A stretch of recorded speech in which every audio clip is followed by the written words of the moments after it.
तो कल की क्लास में हम लोगों ने पढ़ा था कि सीड रेट कैसे कैलकुलेट करते हैं और प्लांट पॉपुलेशन कैसे कैलकुलेट करते हैं, और उसी सीरीज में आज हम लोग पढ़ेंगे कि यील्ड एस्टिमेशन कैसे करते हैं। ठीक है, यानी कि हम एक एस्टिमेटेड यील्ड निकाल सकते हैं पूरे एरिया का, पूरे प्लॉट का, या जितना भी हमारे पास एरिया दिया गया है, तो उसके बारे में आज हम देखेंगे कि यील्ड को कैसे एस्टिमेट करें।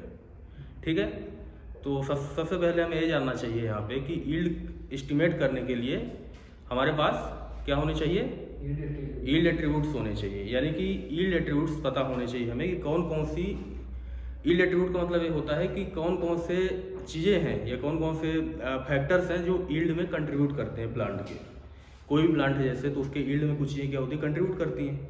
जैसे कि ब्रांच हो सकते हैं, नंबर ऑफ टिलर्स हो सकते हैं, पेनिकल्स हो सकते हैं, और पल्स के केस में हो सकते हैं ब्रांचेज, नंबर ऑफ ब्रांचेस कितने हैं पल्स में, और नंबर ऑफ पॉड्स कितने हैं, और एक पॉड में सीड कितने हैं। और इसी तरह से मस्टर्ड के केस में क्या हो सकते हैं, नंबर ऑफ ब्रांचेस कितने हैं एक प्लांट के अंदर।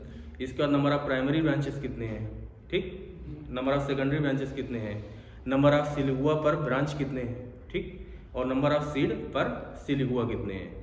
तो ये सारी चीज़ जब हमें पता होंगी तो इसके बेस हम क्या कर सकते हैं, यील्ड को एस्टिमेट कर सकते हैं कि यील्ड कितनी होगी, और इसी के बेस में हम एक एस्टिमेटेड यील्ड बता सकते हैं कि 1 हेक्टेयर की यील्ड कितनी होगी। इसको आसानी से कैलकुलेट किया जा सकता है। तो आज हम इसी को अच्छी तरह समझने की प्रयास करते हैं कैसे यील्ड को एस्टिमेट करेंगे। तो सबसे पहले यील्ड एस्टिमेट करने से पहले हमारे पास क्या होना चाहिए, यील्ड एट्रीब्यूट्स होना चाहिए। तो हर प्लांट का अपना यील्ड एट्रीब्यूट्स अलग अलग होते हैं। तो इसको हम एक बार नोट डाउन कर लेंगे क्या क्या एट्रीब्यूट्स होते हैं, क्योंकि अगर हम इसको समझे रहेंगे अच्छी तरह से तो हमें क्या होगा कि समझने में आसानी होगी, वहाँ पे कैच करने में आसानी होगी कि यील्ड, सपोज अगर राइस की यील्ड पूछा गया तो राइस की यील्ड कैसे कैलकुलेट करें, क्या क्या दिया रहेगा उसमें यील्ड एट्रीब्यूट, एक हमें रफ आइडिया आएगा उसके हिसाब से। और इस पोर्शन से हर एग्जाम में, कॉम्पिटिशन में 1 या 2 क्वेश्चन अवश्य पूछे जाते हैं। यील्ड एट्रीब्यूट, यील्ड कैलकुलेट करना, प्लांट पॉपुलेशन कैलकुलेट करना, या कि फिर सीड रेट कैलकुलेट करना। तो इसी के बारे में हम देखते हैं। तो सबसे पहले हम देखते हैं कि राइस के केस में क्या क्या होता है। किसके केस में, राइस के केस में यील्ड एट्रीब्यूट्स क्या क्या होते हैं। तो राइस के केस में क्या क्या यील्ड एट्रीब्यूट होते हैं, इसको लिख लेंगे। राइस के केस में क्या होंगे, नंबर ऑफ टिलर्स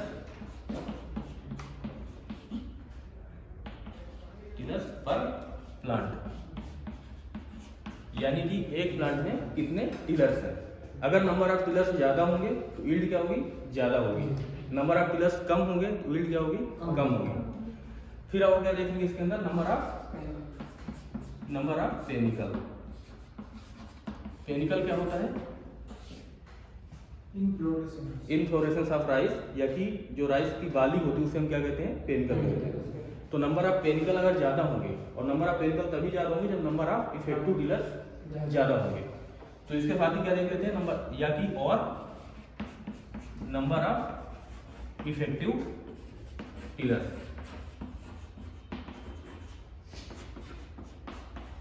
ठीक है, यहाँ तक बात क्लियर आ रही है। इफेक्टिव टिलर वो टिलर होते हैं, देखिए आप लोग, टिलर्स 2 प्रकार के होते हैं। एक तो क्या होते हैं, नॉर्मली हम टिलर्स काउंट करते हैं कि टिलर्स कितने हैं।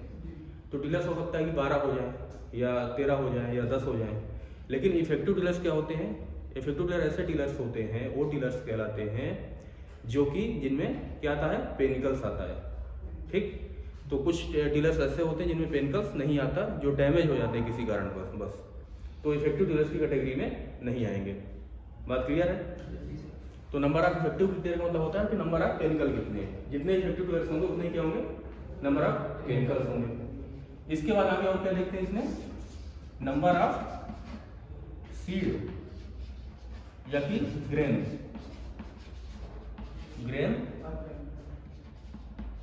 पर पेनिकल, यानी कि नंबर ऑफ ग्रेन एक पेनिकल में कितने हैं ये हमें पता चल जाएगा। तो इसके बेस हम क्या निकाल सकते हैं, पूरे 1 हेक्टेयर यील्ड की, 1 हेक्टेयर खेत है अगर हमारा, 1 हेक्टेयर फील्ड है, तो इसके तीनों के बेस हम निकाल सकते हैं कि 1 हेक्टेयर फील्ड में कितने ग्रेन हैं। और इसके बाद हमारे पास क्या होना चाहिए, टेस्ट वेट होना चाहिए। तो इतनी यार वैल्यू हमारे पास राइस की है, तो इसके बेस में हम पूरे एरिया की यील्ड को एस्टिमेट कर सकते हैं, चाहे वो 1 हेक्टेयर एरिया हो, चाहे वो 1000 मीटर स्क्वायर एरिया हो, या कि फिर चाहे वो 1 एकड़ एरिया हो, चाहे उससे ज़्यादा एरिया हो, जितना भी एरिया हो, उसके न्यूमेरिकल्स हम आगे देखेंगे। इसके बाद हम एक न्यूमेरिकल कर लेते हैं राइस में। स्पेसिंग तो देखेंगे, स्पेसिंग दी रहेगी उसमें, पर यील्ड एट्रीब्यूट ऐसे फैक्टर हैं जो कि यील्ड में कंट्रीब्यूट करते हैं। अब हम देखते हैं कि फार्मूला क्या होगा, हम किस तरह से यील्ड को कैलकुलेट करेंगे आगे। ठीक है, तब तो बात क्लियर हो गई होगी, मुझे लग रहा है, ऐसा करता हूँ क्लियर है आपको।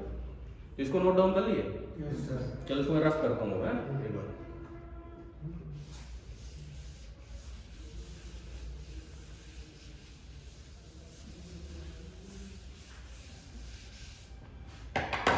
क्या बता रहा था, राइस की केस है ना।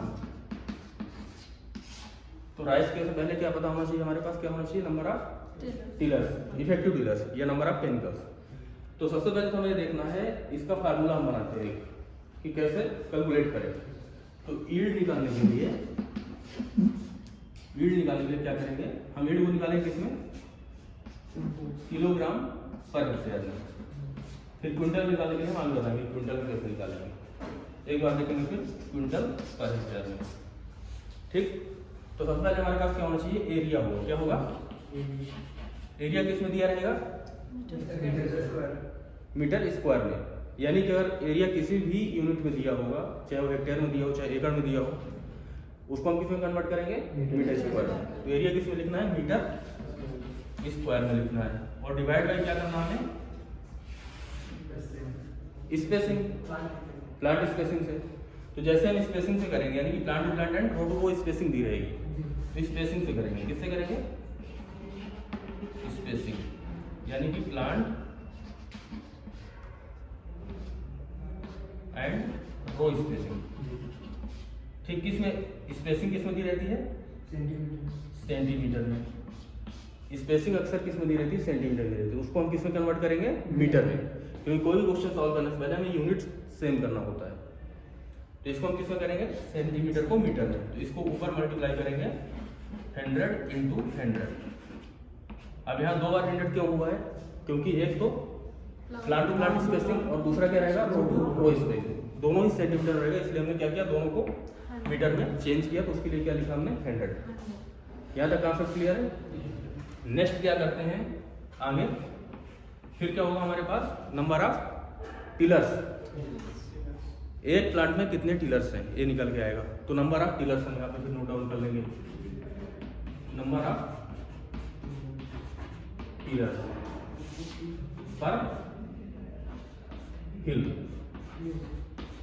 एक हिल में, पर हिल मतलब क्या होता है, यानी कि एक प्लांट जो होता है, इसका एक सीड होता है, उससे जो कितने टिलर्स निकलते हैं उसे कहता है, मतलब कि एक जो प्लांट होता है उसको हिल बोलते हैं।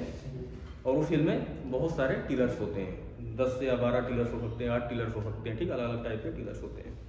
तो ये क्या हो गया, नंबर ऑफ टिलर्स पर हिल। देन क्या देखेंगे इसमें, इलेक्ट्रूड दूसरा क्या हो सकता है आगे, number of panicle. Number of panicle या नंबर ऑफ पेनिकल हम यहाँ नहीं लेंगे, क्योंकि नंबर ऑफ हम टिलर्स ले लिए। और टिलर्स कौन से लेंगे, इफेक्टिव टिलर्स। या कि फिर और क्या दिया रहेगा यहाँ पे, number of panicle. Number of panicle रहेगा। फिर दो में से एक अगर कोई भी चीज दिया हुआ है क्वेश्चन में हमारे, तो उसके बेस में हम क्वेश्चन को सॉल्व कर लेंगे। या कि दिया होगा नंबर ऑफ इफेक्टिव टिलर्स पर मीटर स्क्वायर, या फिर दिया होगा नंबर ऑफ पेनिकल पर मीटर स्क्वायर, पर हिल या पर प्लांट।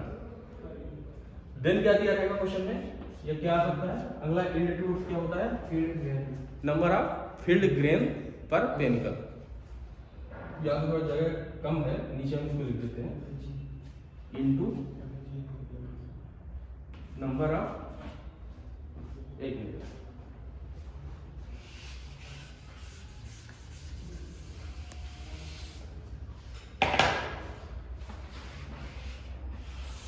इनटू क्या करेंगे, number of field grain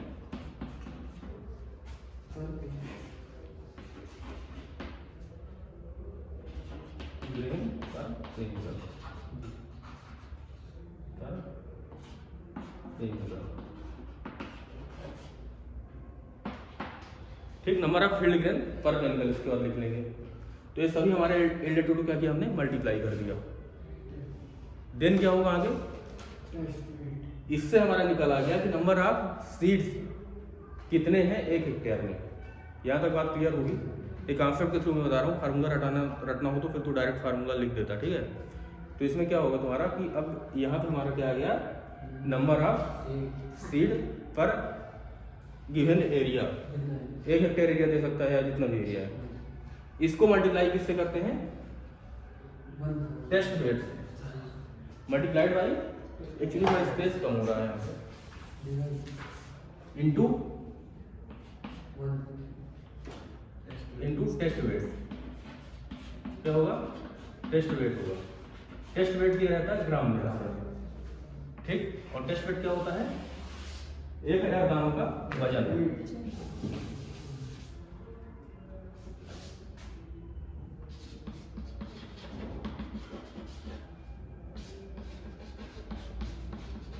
plant to plant spacing centimetre, ठीक है, and row to row centimetre.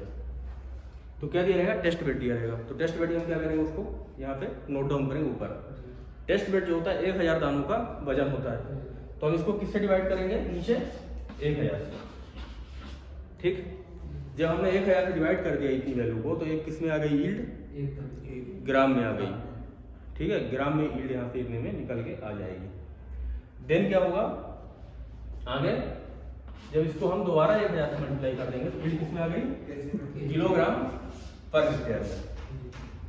यहाँ तक बात क्लियर है। तो ये फार्मूला आप लोग एक बार इसको नोट कर लीजिए पहले, फार्मूला क्या क्या है, ठीक है, कि नोट कर लीजिए, ऐसा करता हूँ।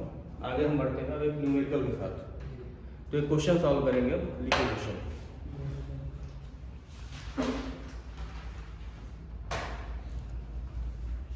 Calculate the grain yield of rice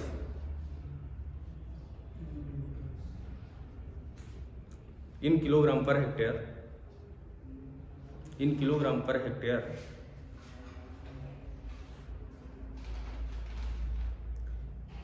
and given value is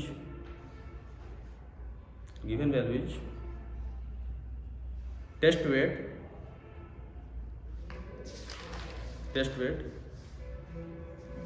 25 gram, test weight लिखेंगे 25 gram, and number of field grain per panicle is 200,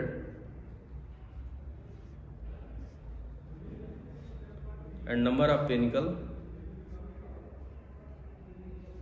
पर हिल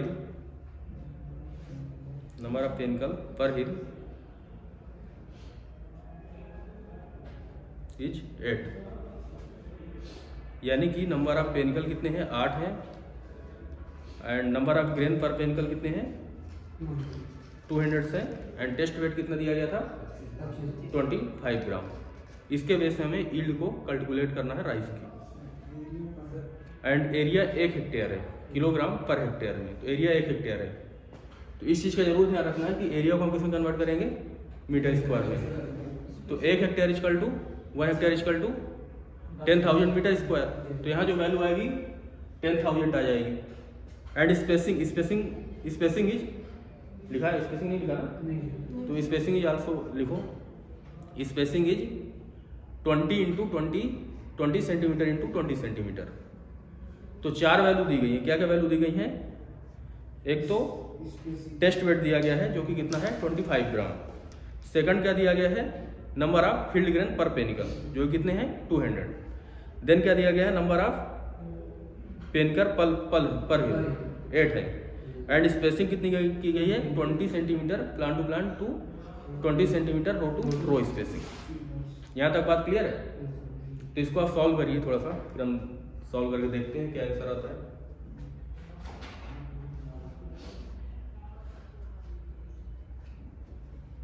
तो यहाँ पे हम सॉल्व करते हैं एक बार क्वेश्चन को, जिस तरह से वैल्यू दी गई उसी तरह से रखते हैं।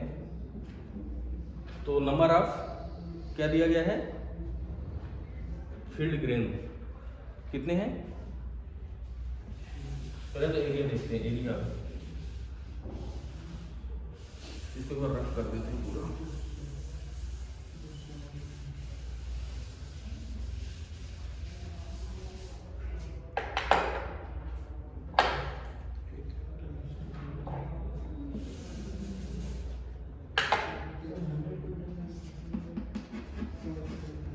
गिवन वैल्यू क्या है? फर्स्ट क्या दिया था मैंने क्वेश्चन में? नंबर ऑफ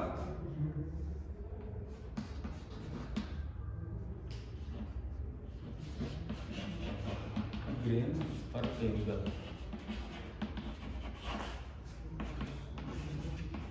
200 है। नंबर ऑफ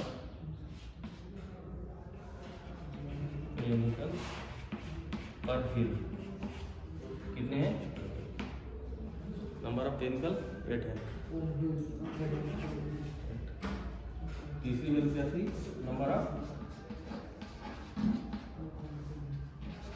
सीड या ग्रेन पर केमिकल, कितने ग्रेन थे?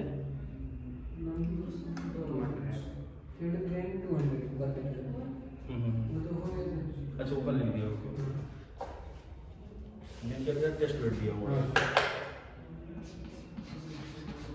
टेस्ट वेट कितना था? 25 ग्राम। एंड स्पेसिंग दी गई थी कितनी?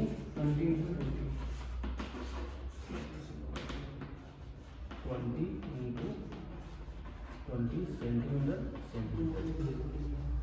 इन वैल्यू के बेस पर हम यील्ड एस्टिमेट करते हैं राइस के। तो सबसे पहले क्या देखेंगे हम?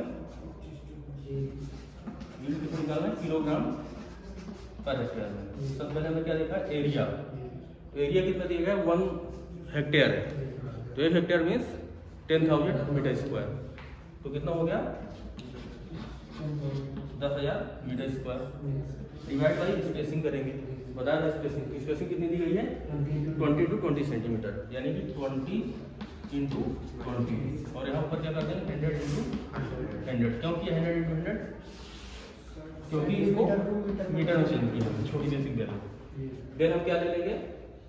नंबर ऑफ केमिकल पर कितने हैं? 8 है, ठीक जी। Then number of field grain per chemical कितने हैं? 200। देन क्या दिया गया है? Test wait. टेस्ट वेट कितना है? 25 ग्राम। इसको हम डिवाइड बाई किससे करेंगे? 25 को 1000 से। इससे क्या निकल गया जाएगा? 1000 का होगा ये आके, और यहाँ पर जब डिवाइड किया क्या हमने 1000 में, तो ग्राम में आ गई यील्ड।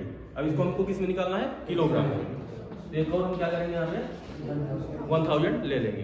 अब इस वैल्यू को सॉल्व करते हैं। ये 3 यहाँ पे चले गए, ठीक। यहाँ तक क्लियर हुआ? ये हो गया, ठीक है। एंड अब इसको सॉल्व कर लेते हैं हम लोग, ठीक।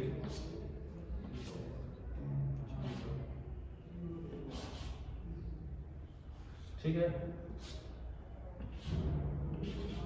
कितना आ रही वैल्यू? 10,000।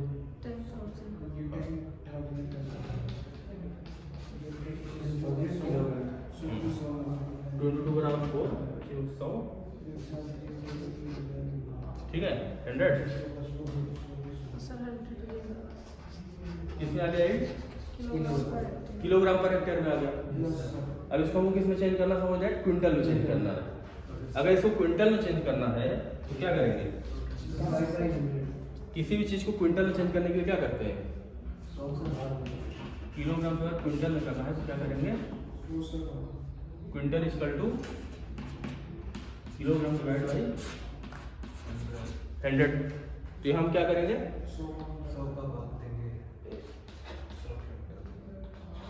1000 में 10,000 था ना वैसे, डिवाइड बाई 100 कितना आ गया? 100 क्विंटल पर हेक्टेयर आ गया। अब इस क्विंटल को अगर हमें टन में कन्वर्ट करना तो क्या करेंगे? फिर 10 से क्या करेंगे? डिवाइड कर देंगे, यानी कि ton equal to quintal divide by 10। ठीक, इसी को नोट डाउन कर लेना। तो क्या करेंगे? इसको 10 से डिवाइड करेंगे, कितना आ जाएगा? 10 टन पर हेक्टेयर। अब यहाँ पे ध्यान रखना है कि ये जो वैल्यू है, क्वेश्चन जब एग्जाम में आता है क्वेश्चन कभी भी, तो वैल्यू किलोग्राम में ही पूछ सकते हैं, किलोग्राम पर हेक्टेयर में, या कि वैल्यू फिर क्विंटल पर हेक्टेयर में, या कि फिर टन पर हेक्टेयर में। तो इसको कन्वर्ट करना आना चाहिए, किसी भी फॉर्म में वैल्यू आ सकती है। तो ये वाला क्वेश्चन क्लियर हो गया होगा। अगर किसी कोई डाउट हो तो आप अभी पूछिए, कोई डाउट नहीं। चलिए तो हम आगे बढ़ते हैं, दूसरे टाइप का क्वेश्चन देखते हैं। ये तो हो गया राइस का। ऐसे ही अगर हम पल्स की बात करते हैं तो पल्स के भी अपने यील्ड एट्रीब्यूट्स अलग होते हैं, डिफरेंट टाइप के यील्ड एट्रीब्यूट होते हैं पल्स में। ओके, तो पल्स में क्या क्या यील्ड एट्रीब्यूट्स हो सकते हैं? Number of pod per plant हो सकते हैं। इसको रफ करते हैं, इसको नोट डाउन कर लिया ना।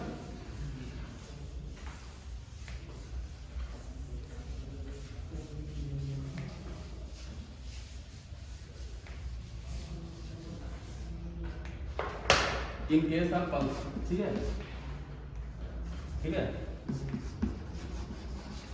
पल्स को कैसे देखते हैं, दलहनी फसलों कैसे देखते हैं, ठीक।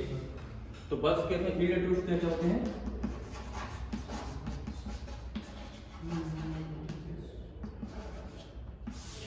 क्या क्या होते हैं yield attributes? Number of branches कितने हैं, नंबर ऑफ प्लांट वर्क क्या होगा, नंबर ऑफ ब्रांचेस पर प्लांट कितने हैं। देन क्या देखेंगे, नंबर ऑफ पॉड पर ब्रांच देखेंगे, ठीक, या कि फिर number of pod per plant भी देख सकते हैं, ठीक है।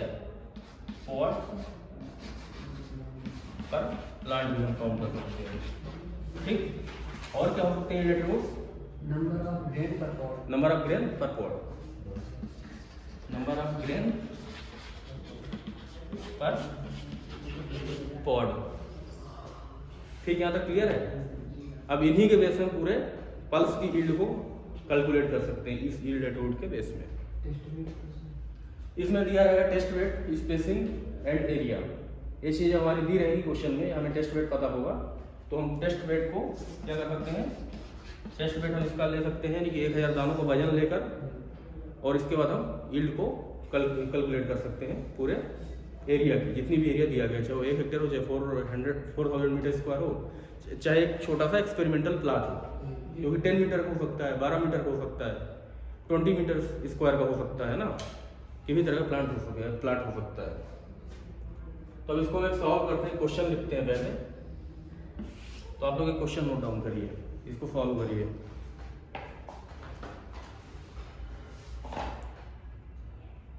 Calculate the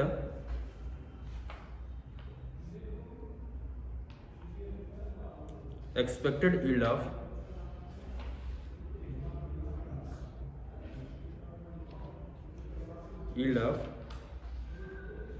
moong bean green gram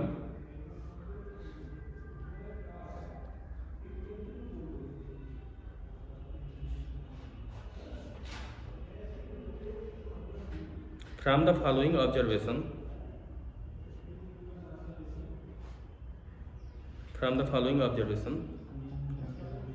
observation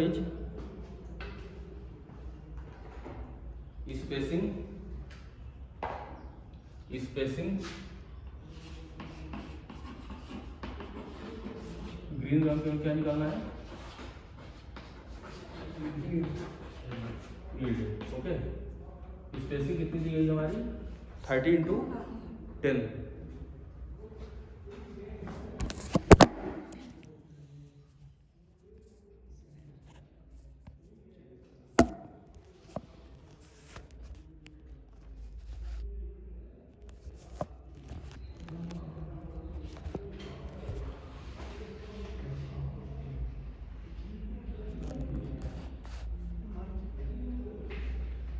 no problem, उसको कर देंगे, कट कर देंगे।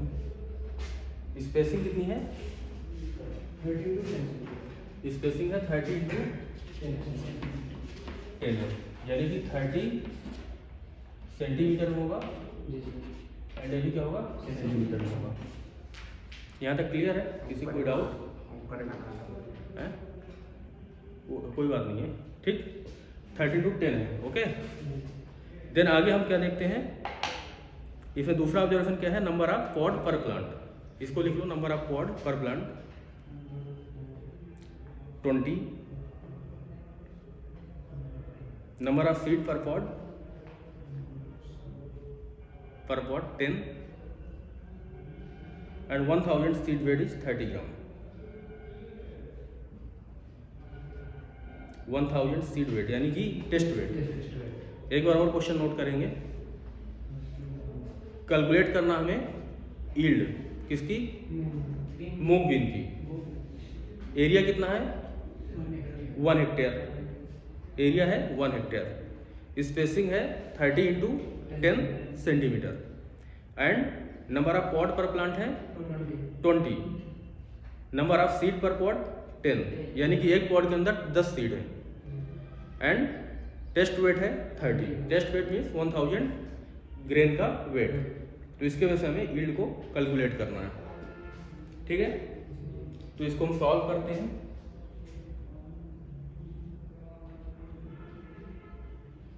तो इसका पहले फार्मूला बनाएंगे, ठीक। फार्मूला देखते हैं पहले, फार्मूला क्या बनेगा इसका। तो यील्ड एस्टिमेट करने के लिए इसको हम रफ करते हैं एक बार।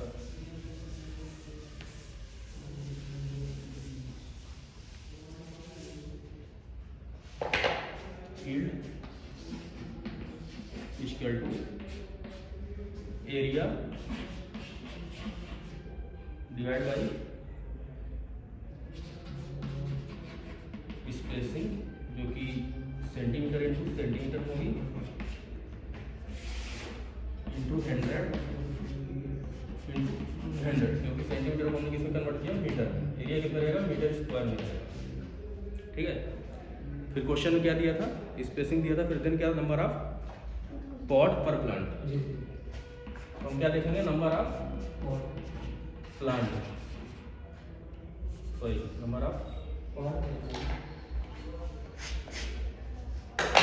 नंबर ऑफ पॉट पर प्लांट यानी कि एक प्लांट में कितने पॉट।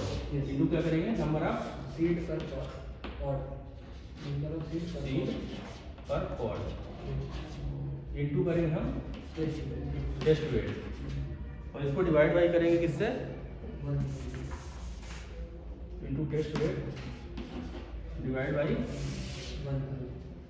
1000 इंटू 1000। यहाँ तक बात क्लियर है। इसको सॉल्व करते हैं वैल्यू रख के। तो एरिया कितना दिया गया था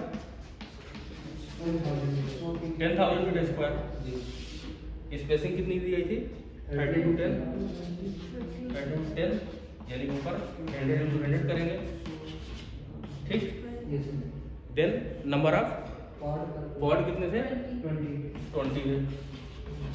देन नंबर ऑफ ग्रेन या सीड पर पॉड 10, ठीक। इतनी वैल्यू दी गई है ना।